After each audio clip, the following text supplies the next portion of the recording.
How to download Instagram on Android. Hi everyone, welcome back to our channel. This is Rose and I'll guide you to download Instagram on Android. Without further ado, let's get started. Launch Google Play Store on your Android device. Make sure that you sign in to your account. Tap on the search icon at bottom right and tap search bar at top of your screen. Here you simply need to type in Instagram and search for official Instagram app.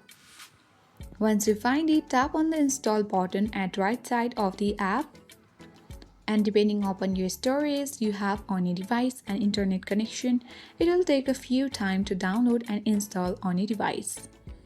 Once the app gets downloaded and installed, it will be listed on your app drawer.